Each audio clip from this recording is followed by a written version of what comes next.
You're watching Fugitive Red-Eye, and welcome to another video game review. I'm finally getting around to reviewing Leisure Suit Larry Magna Cum Laude. Leisure Suit Larry Magna Cum Laude is the 7th Leisure Suit Larry game, and it's the only one that I've played. And it's the first game in the series that you don't play as Larry Laffer, the main character for the first 6 games, and instead you play as his nephew, Larry Lovage. Now, Uncle Larry, as he's called in the game, does appear, the original Leisure Suit Larry. He appears as an NPC in the bar, and he appears as someone you can call on the phone for in-game tips, which I never actually did, other than the one time you're required to for the story. This game had 2 versions, the uncut PC version and the console version, which was censored. The only difference is that the PC version had full frontal nudity, apparently, although I've seen some of the uncut scenes actually on YouTube, of all things. And they're not as graphic as you would think hearing that. They're pretty similar to the game, it's just the game has this big censor bar that goes over part of the lower body of the characters. This game takes place on a college campus, as well as the surrounding area being the nice streets, which has more like upper class, nice areas like an artist studio, and like a coffee shop and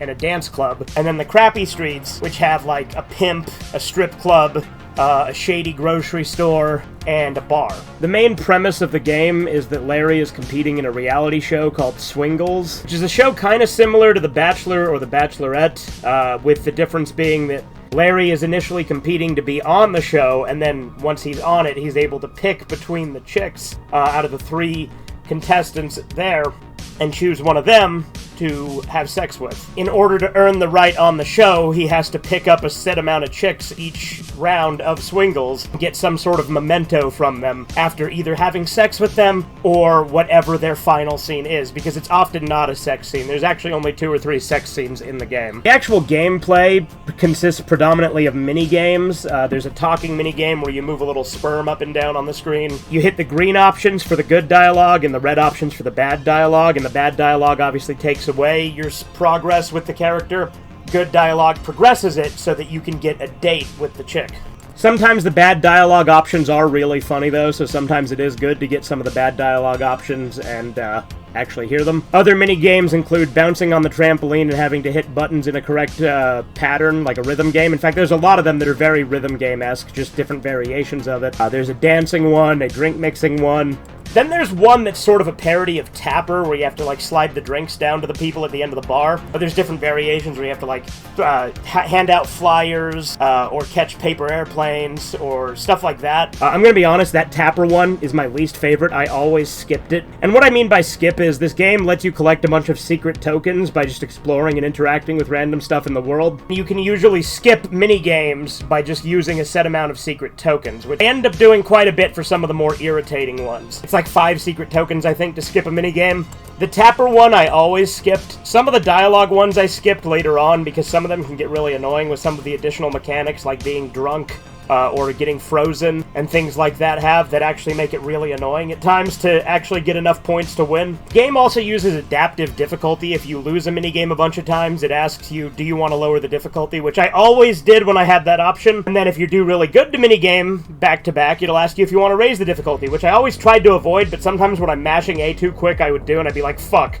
When you're drunk, you can also piss on people in this game, and that's how you drain your drunk meter, is by pissing. With each chick, there's typically 3 chats you have to do, and then you usually have to do a quarters game where you have to, like, throw quarters into the cup, and whoever, if you make it in, the other person has to drink, and whoever gets drunk first loses. There's also a character called the Porn Fairy, who is a very obvious parody of Ron Jeremy, who gives you unique abilities every time you find him, or he'll give you secret tokens. As far as the actual final scenes with the chicks, like I said, a couple of them are sex scenes. Like there's a sex scene with Harriet, and then there's a sex scene with the finalists on Swingles. I specifically went for the Morgan ending. In the one I did, there's different endings for each one of the 3 Swingles girls. But a lot of the quote-unquote love scenes are just gags that aren't actually sex scenes. There's a few that are, like I said, and there's a few that are a bit risque but aren't full-on sex. But some of them are just like gags, like there's the cowgirl, Sally, that when Larry drops his pants, she's like, "What? You're not Jewish?" And that's like the joke, is that she's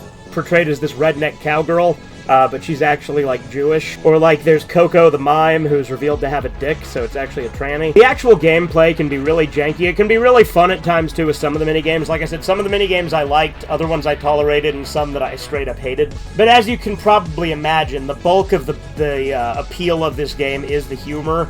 It has a lot of very 2000s, like, skeevy, like very, like, Spike TV type humor that's very, like, the women are very much sexual, and that's their whole purpose. And that's why the game's fucking great, because it was made during that kind of era when those kind of games were coming out. They're really funny. It encapsulates a part of the culture that we don't have anymore because everyone's a fucking pussy now and has to be like, oh, don't objectify women. No, that's what's fun about it. Fuck you. But the humor's also really good. There's a lot of, like, ridiculous jokes, a lot of weird shit that just happens. Like, there's fucking a demon in the frat house that if you try and interact with, it sends bees after you. It's just these glowing red eyes on the wall. Out of all the chicks, I think the best one in the game is easily Harriet because she's really fucking freaky and likes to be, like, whipped and stuff, so that's kind of cool. She's also, like, the shy, like, band geek type that you wouldn't think would be the hot one, but she's, like, fucking nuts.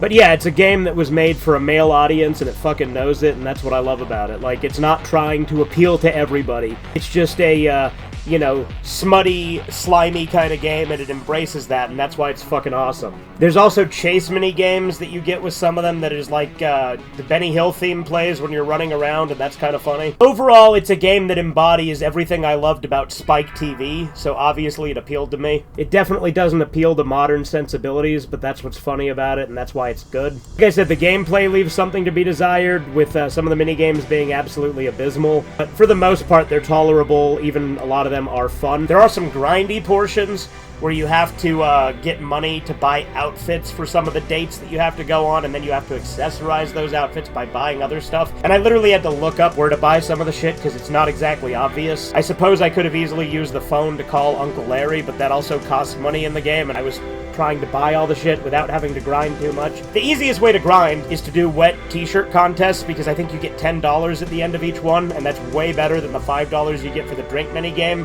And it's also way easier than the drink-making minigame. There's also just a bunch of wacky shit that happens, like a monkey with fucking a mind-reading helmet that you can hear its thoughts. Overall, it's a very, very 2000s game, and that's what I love about it. Anyway, that's all I really have to say about Leisure Suit Larry Magna Cum Laude. I hope you guys enjoyed this review. This has been Fugitive Red Eye. Have a good one. Toodles. You'll be on TV and earn enough money to buy a TV.